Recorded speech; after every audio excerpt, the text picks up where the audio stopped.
Well, good morning, everyone. For those who are watching online, welcome to Feature Forum. Pastor Tim here with Pastor Trent. It's good to be in the house of the Lord this morning. And I'm just trying to think of a quick little question or something. What'd you do this weekend, Trent? Anything special? Yesterday we had a wedding to go to, so did a wedding down in Sydney. Hung out with the family a little bit for the reception and watched a little bit of the Buckeyes last night. That's about it. That was a late game, huh? Did they win? Yeah, they won pretty easily. Took on Wisconsin. So. Okay, well, good. That's Big Ten, right? Or is that Big 12? Big Ten. Sorry. Big Ten. Far from football, it feels like sometimes.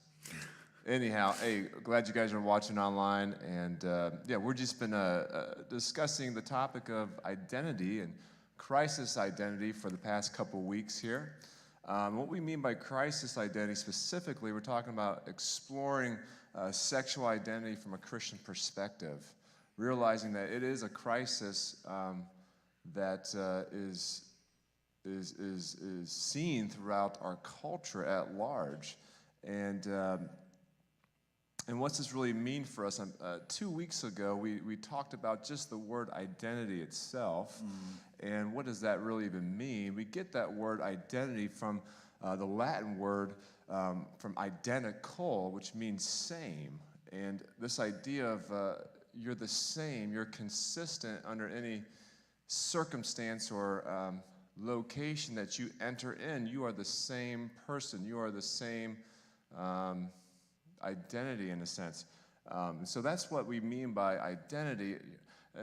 In our culture today, it also could mean like self-worth, your value, right? Where that stems from. And we talked about every man, woman, and child, no matter what platform you're in, is seeking for that identity, right? Do you want to touch on that just briefly, kind of what that looks like? We talk about two foundations. Right, the consistency of that. Yeah. So I think, I'd really just reiterate what you're saying, Tim, there of I think God wants us to be after an identity that really is rooted in Him, that's unchanging in all spaces. So a lot of times, maybe somebody will put forth the face of who they are in different ways, depending on who they're spending time with. So maybe I'm a little different person than I am on Sunday mornings in church versus Saturday night at the party or the wedding that I was at last night. Like that can be a temptation, right? Or in the workplace, I put on this front of, I'm a hard leader who's, taking a strong stand, but with my other buddies in the Christian sphere, I'm more laid back and down to earth, so or I'm maybe for younger people, it's I'm the jock and I'm the number one athlete, and so we try and take on all these different identities. I think what you're getting at is that oneness, that consistency. that really transcends all different settings. It's in Christ, never changing. Yeah, it is interesting. It starts at a young age, right? Yeah. A child is craving for identity. Yesterday, my son, grand grandpa showed up, right? They wanted to watch my son Jonah play some football. And Jonah's like, no, grandpa, I don't want to watch.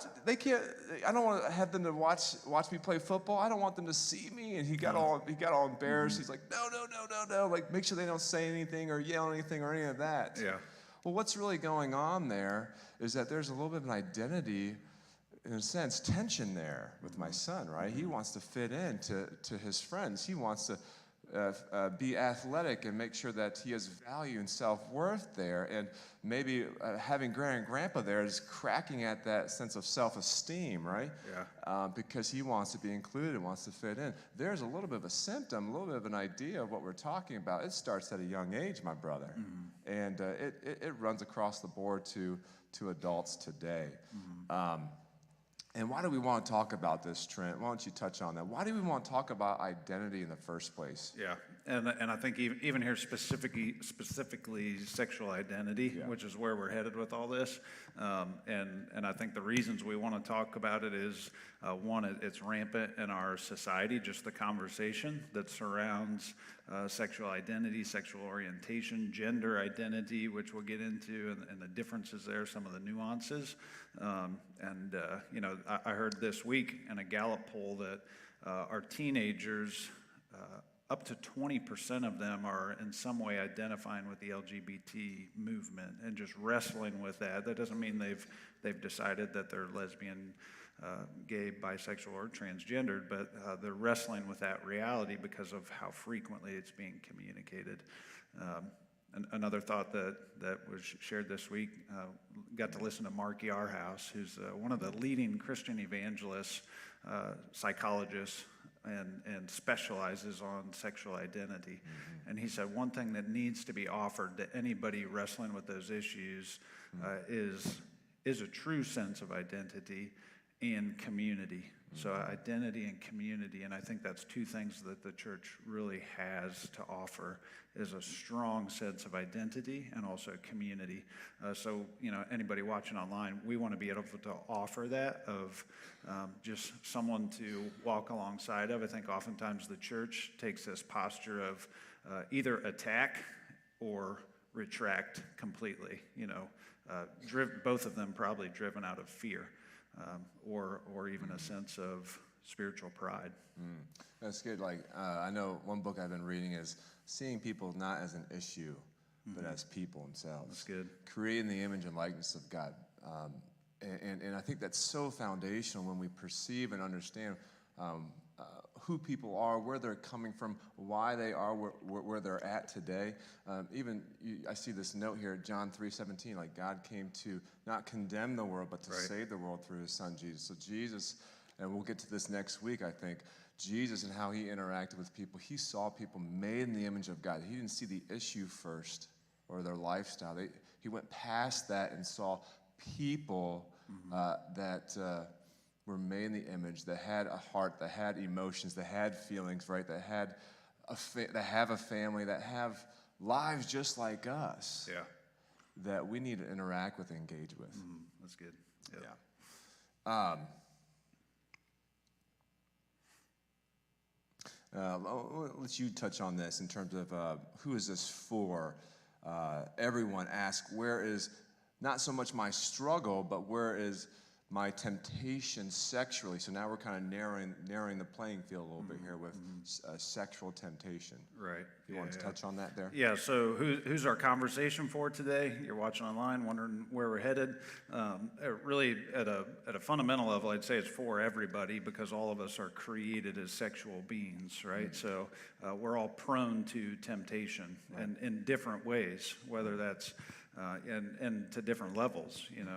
Some people it's really got a hold of. Other people, maybe they don't have to battle those sexual temptations quite as aggressively, or even just day to day, hour to hour for some people, if it's become an addiction. So I'd say, yeah, it's for all people to a certain extent. Today we really want to head in the direction of the LGBT community and just people wrestling with some of those issues. So yeah. And we did want to touch base, in terms of this temptation struggle. Why is it a struggle a little bit?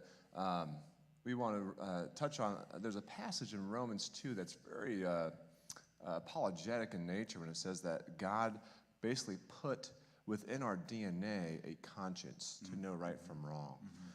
It's built within us. And so this is a conscience that's given by God to help direct us to know what is right and what is wrong. Our lifestyle and our choices can sear that conscience, can numb that conscience, right? Like, don't touch that, over a period of time. Like, if you don't tell your kids to hey, what you do there is wrong, right? If they're lying or if they're stealing, right? Eventually, over time, like, they're gonna be numb to that reality of their own conscience. Yeah, that's good.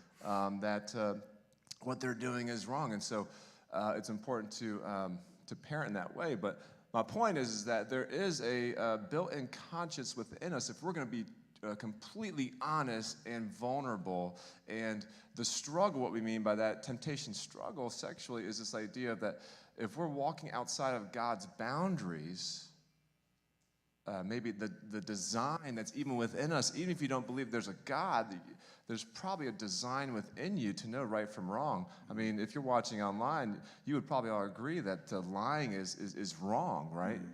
If you steal, that would be wrong. You would point to the person, hey, that person is a thief, right? They did something wrong. Like, all of us would agree that there is some absolute moral code that's within us, that we function out of. And so this struggle of temptation, this temptation struggles would be that maybe we could be falling out of line from that moral code that's within us, right? And that making us feel maybe shame or guilt or a lack of peace, right? Because we've fallen out of line. And that goes not just for anybody on the spectrum, right? Yeah. We're not specifying a specific group, but anybody on the struggle of sexual temptation and so forth on that wide spectrum within our culture today. And so from there, we're trying to find identity, right? We're trying to find meaning and satisfaction. A lot of times, I had this as an example, it's from our sexual identity that we find our identity, you know? So our appetite for sex or for that craving to be satisfied, you think of a teenage woman, right? Who doesn't grow up with a father that loves them and watches and just kind of walks with her as she develops. Well, what typically happens is she's going to go looking, you know, for another man, right? And maybe a man doesn't really respect her and love her and really care for her, but she's going to have this tendency to grab a hold of somebody. Why? Because she's probably maybe wanting some physical, but more than that, there's an emotional vacancy that's within her, and she's trying to fulfill that to give her a sense of identity, right? That she is beautiful, that she is loving, that she is valued, right? And so the same thing goes for a man. We talked about this last week. A man, you know, at a young age, he's trying to impress the girls in a sense, right? Yeah. To quote unquote, I don't know if this is bad jargon to use, but get in the pants type of thing, right? And it's this idea of like, hey, I want to be a man's man. Right. I want to show up and tell people who I really am and my identity as being a man. And that look at all these girls I know on Facebook, or who, you know, look what my relationship with my girlfriend is, you know, what we do and so forth. So there is that sense of pleasure, but even deeper than that, there's a sense of identity that we're trying to hold up. Yeah, that's good. Yeah. That's good. But let's continue on here. Let's go into, we talked about last week the crisis of our sexual crisis that's going on. 40 million people struggle with pornography in America today, which that's a lot. Sex trafficking is rampant going on. 45 million people are enslaved to that within the world itself. Obviously, we have continued cases of rape, premarital sex. This was interesting. We touched on last week. Age 20, 75% of Americans at age 20 are entertaining premarital sex. But as we continue on here, there seems to be a gender confusion. There's an isolation. There's an uncertainty, fear, and doubt, and anger with even gender confusion. Do you want to address that there a little bit, where we're going there? Yeah. So where are you at here? Right there. Yeah. Right there today.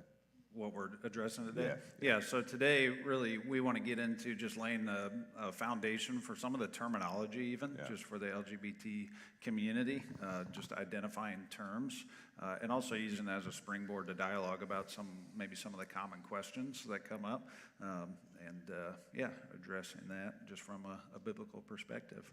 And we want to encourage those who are watching online, and maybe you're in that place in which you do struggle. This is not. We're not here like we're the experts. Right. Yeah. You know, we're a few guys, we're learning. Rural guys, you know, from the community. We're here learning as you are, and this is an ongoing conversation because we want to keep the door open, right? The church is a door that's supposed to be open for everyone, and to have these conversations that are formative and speaking truth in love. Yeah. And so this is a dialogue more than anything today. But let's talk about definitions and just kind of go through the list, because that's so important for us to clarify definitions, to know that we are on the same page as to what we're discussing here. So do you want to start touching on that a little bit? Yeah, so we have a bunch of these listed down here. We'll try and move somewhat quickly through the definition piece, get into some common questions, and we do invite questions. If you're online, you can submit questions as well for people in the sanctuary here. We'll get to some Q&A time at the end as well, hopefully. But maybe just starting with biological sex. So what that is would be just when we are born, the physical makeup of our body. So that's really even biological sex is being discussed and is debated in some ways, which is hard to believe. I think, just to remove that terminology, really, it takes away everything to work from. But our understanding of biological sex would be the sex that you are assigned at birth, male or female, dependent on your biological makeup, the physical nature of your body. The next one there, gender identity. I'll comment on this one, then pass it off to you, Tim. Just gender identity would be more how a person experiences themselves within that sex. So you're maybe I'm assigned male at my birth based on my biological makeup, but I experience myself, or I feel as if I experience myself more as a female. That would be my identity. I identify as a female despite my biological sex. So sexual orientation. Yeah, sexual orientation would be the nature of a person's attraction. So whether towards men, women, or both. So that's kind of your probably your nature. That's probably the key word. Is identified and measured. Here's a couple notes here. Is identified and measured by your sexual arousal. Evidence in physical, including genital response. Awareness of what turns you on based on history of sexual behaviors, thoughts, and feelings. So this is sexually how you're oriented based on some things that you can almost measure about your life history. Right? What turns you on, what kind of arouses you, those type of things attribute to a person's sexual orientation. Good. And then you have this phrase that we want to kind of parse out a little bit. It can just be used as a phrase that maybe not a lot of people understand, let alone wanting to understand. And I think culture sometimes has pushed this phrase maybe too much, without really parsing out what do these words even mean. When we're talking about the LGBTQ community and just those words in themselves. I just want to do something that was very interesting, a history on LGBT. It started actually in the 1920s in the gay pride kind of movement, and I think I'm bringing this up to bear because I think it brings some sense of compassion and understanding as to. And maybe it's turned a little bit in an unhealthy direction in terms of too far, but in terms of the roots, there's some things here that can kind of help us give a better understanding of where this came from. The history is that in 1920s, a person who was attracted to the same sex was meant to live in secret that could destroy your life if it was known. So in 1920, that was unlawful in a sense. That was seen as being completely bad. Psychiatry said that you were sick, and the law said that you were. Some laws would say that you were a criminal at that time, and this was true up to the late 60s and early 70s. And what really launched this movement, the gay rights movement, is the Stonewall riots. And in June 28, 1969, 9 detectives entered into a gay bar in New York's Greenwich Village called Stonewall Inn. And their intent was to clear the bar for selling liquor without license. That's what the history says. But we've got to remember, these people were seen as being less than, right? Marginalized people. So there might have been an alternative motive. And they ejected 200 patrons from that inn, arrested 3 transvestite customers. It escorted them, and an angry crowd was outside, and 400 of them threw rocks and bottles at the police. And this repeated the next night, the crowd chanting, "Legalize gay bars! Gay is good.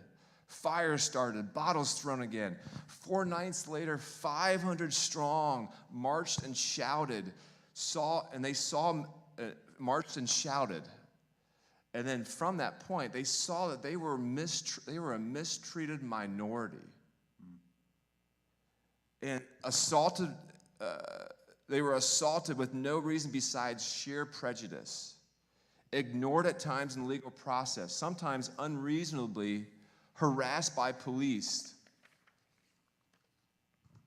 These were called the Stonewall Riots.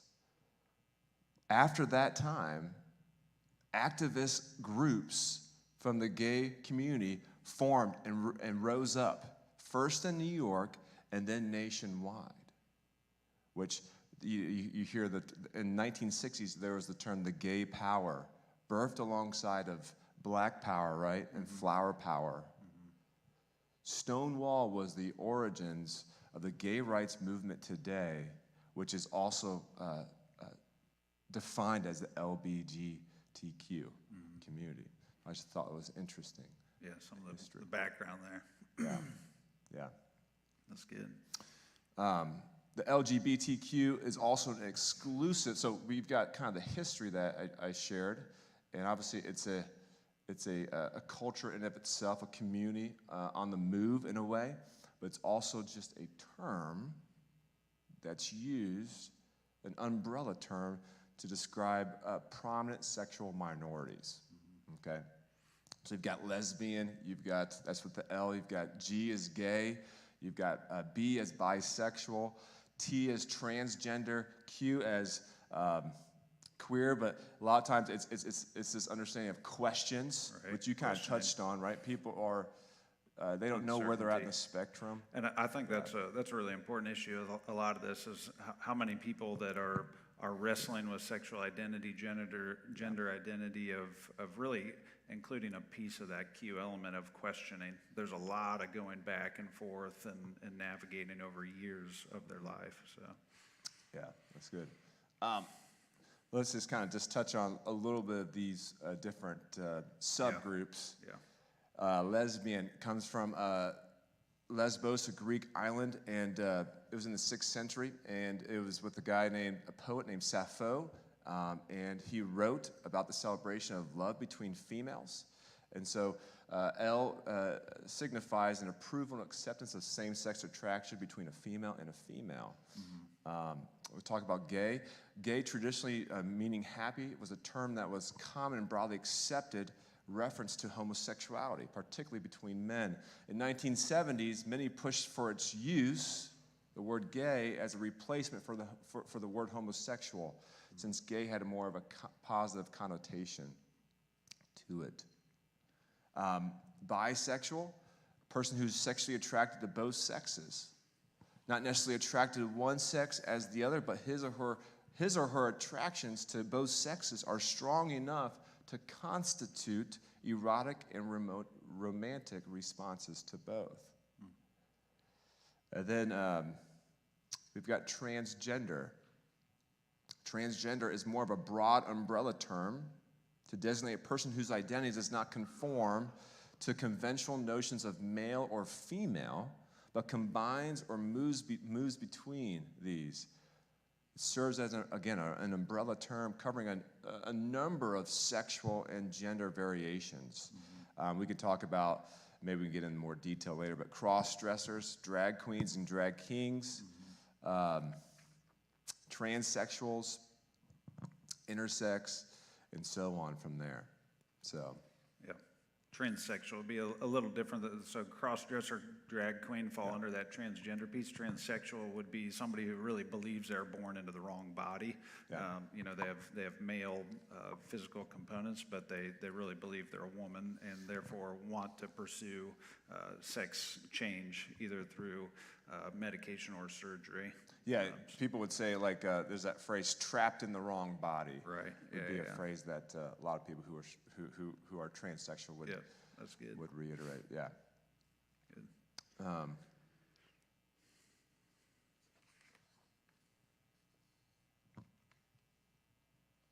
Did we talk about, let me just mention this about drag queens or drag kings. These are people who dress in the opposite sex for the purpose of entertainment. Someone who is a drag, quote, unquote, temporarily adopt, this is good to understand, temporarily adopt clothing and mannerisms that he or she would not normally adopt in daily routine. So this is an individual who is probably oriented a certain way sexually, but because of a circumstance or situation, they adopt temporarily another dress code, right? Even mannerisms to express themselves in that moment. One thing that came to mind as you were talking there, Tim, was I've heard people ask the question if I as a man I've had sexual interaction at any level or even sexual attraction to another man, does that mean I'm gay? And I think that's an example of some of what's hitting our younger generations of, man, I'm a man and I just had sexual interaction with another man.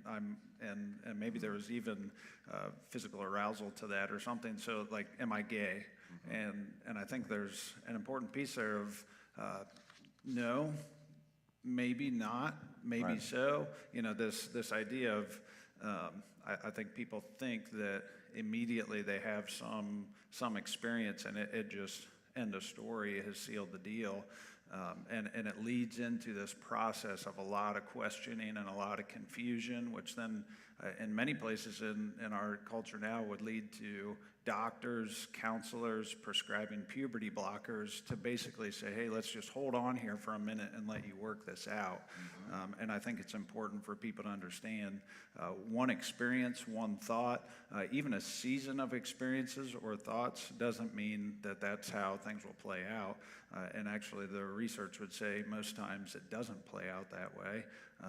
A person's alignment, their gender alignment would come back in line with their sexual identity. So I just want to drop that in there. Like we have those terminology, the terminology of lesbian, gay, bisexual, transgender, but I wouldn't encourage anybody to run with that if they feel like, oh wow, he just described me because of what happened last week or because of what I've been thinking the last 3 months. You know? So just clarifying some of that. That is good. That's good. I saw some things here that I think would be good and helpful for if you're watching online and you're maybe a person who is a lesbian or considering that, right? You're made in the image of God. You're loved and you're known by God. And this idea that overwhelming majority didn't choose their desires, we all choose actions. And so I think there's a little bit of a need there to kind of address, because I know some research would suggest that there is no, even scientists that, from my research, that there is no genetic like gene per se of a person's, you know, from birth is oriented a certain way sexually. But at the same time, they would say that that nurture plays a role too in this too, right? And so I would say that from my research that there is a nature and nurture mix that creates maybe one's choosing of sexual orientation. Would you? Yeah, I mean, from what I've been hearing, so at some point, like everybody starts out I hope I'm getting this right, but like XX chromosomes, right? And then there's a testosterone wash that happens while baby is in fetus. I think during the second trimester or something, there's a wash of testosterone, and that is largely what affects how we come out, our sexual orientation, identify even as gender. And there are instances when that wash of testosterone won't be as full, or sometimes is even absent. So there are the exceptions where there's some really goofy things that happen, just scientifically and biologically. But so that might play a factor into the question: is it nature or nurture? Am I born this way, or did I learn this behavior? I really think there are. And just through talking to individuals, hearing personal stories, like I don't think a lot of people wake up and choose and say, man, I'm a man, but I'm going to start loving men or being attracted to men. Like that's not a conscious choice. And you can talk to people who are maybe from a Christian perspective that think, living a gay lifestyle is not God honoring, and they'll tell you, like, I've prayed for this to go away. I want this to go away. I'm not choosing it. In fact, I'm trying to choose otherwise, but it's not leaving me. You know, so I think, and there's a lot of people you can talk to who've been in that, because especially when the culture was rejecting it, you know, but it didn't just disappear. So I don't think we have ability to just say, well, I'm going to be attracted to men, or I'm going to be attracted to women. So I think there's a combination there of scientific reasons and also a lot of experiential stuff around us, our environment, our parenting, sexual experiences. A lot of that is playing in and may really enhance it. That's good. I did want to maybe kind of just touch on that a little bit more. Is that many feelings and desires that we think are inborn, but have actually been shaped more by our environment that we grew up in, which would be the quote, nurture. In one of the books that I've done research, Preston Sprinkle, he shares about his cousin's experience as a missionary in the Papua New Guinea. And it talks about how she could have walked around without a shirt, and the native men wouldn't have batted an eye. But if she wore jeans in public, there's a good chance she would have aroused the men, and even if she wore a large coat to cover her chest. In that culture, woman's pelvic area, though covered in denim, is much more provocative than than other women features. The point is that one's culture subconsciously influences our desires. Anthropologist Pat Chaplin says this: what people want and what they do in any society is to a large extent what they are made to want and allowed to do. Sexuality cannot escape its cultural connection. And that's so interesting to think that how much our culture, though I'm not dismissing that there is something inborn within us, or there's these feelings, these desires, right? It's a part of kind of our nature, and maybe we can get into the fall later and how that addresses that maybe. But the point is that culture does impact how we interact sexually, right? And what even arouses us sexually. I also want to point this out, is that in some cases, biology doesn't shape choices. Choices shape biology. Some of you would be like, whoa, what's going on here? The church might be like, come on, Tim, what are you talking about? But some of the research I looked at was that neuroscientists discovered that certain actions and habits can actually physically alter the shape of your brain, brain's plasticity. Alterations in neural pathways and synapses, which are due to changes in behavior, environment, and neural processes. The brain actually changes over time. Neurons shift and grow. Chemical levels rise and fall depending on experiences, actions, and patterns acquired throughout the course of our lives. Like, for instance, take porn addicts. Those who struggle with porn, right? Excuse me. Their brain is altered if they're excessively using porn. Research has shown. And you look at the brain, it's the same thing as those who struggle with alcohol, right? Or any type of addiction. Such addiction is a byproduct of their anatomy, look at the brain. Such addiction is byproduct of their anatomy, but in actuality, their anatomy is the byproduct of their behavior, of their continual choices. Shape their mind, shape their anatomy itself, which is interesting. What you're getting at there, to clarify, is if we did MRI imaging, you would see similarities from people who have addiction to pornography or addiction to alcohol. They could see that on an image, and it can change over time. And I think I want to comment on that. I think that reality, maybe there's not a scientific understanding of that, but parents may, and maybe you're watching and you have a son or daughter who you feel is wrestling with, am I gay, am I transgendered, and there's a moment there, maybe a long stretch of time there where there's fear that comes in of, what do I do with this? I need to stop this. And I think that's what would go back from what Mark Yarhouse was saying. Most of what he's seen, and he lives in this environment, is that parents will overreact to try and stop that, because they don't want to continue to fuel that fire, if you will. And what he's saying is, more often than not, there's negative response to when you try and step in and just stop it to manufacture that. But up to 75% are just going to navigate that journey. You just walk alongside of them, and basically God's design in our body is going to take care of that. It's not always true, obviously, but not to freak out. Yeah, and on that point, I was just with our brains and how they're altered by our choices. The point being is that it's hard to pin down same-sex attraction by the product of the way we are just born alone. If you include culture and you include our life choices that impact how we think over time, it's just not an inborn issue. Yeah. Or a thing that's there. Right, yeah. It's something that's based on culture and our choices. Well, and they're doing research on brains that are, is there a male brain and a female brain? That's pretty hotly debated right now, too, even within the LGBT community. Is somebody born with a male or female brain? But, yeah.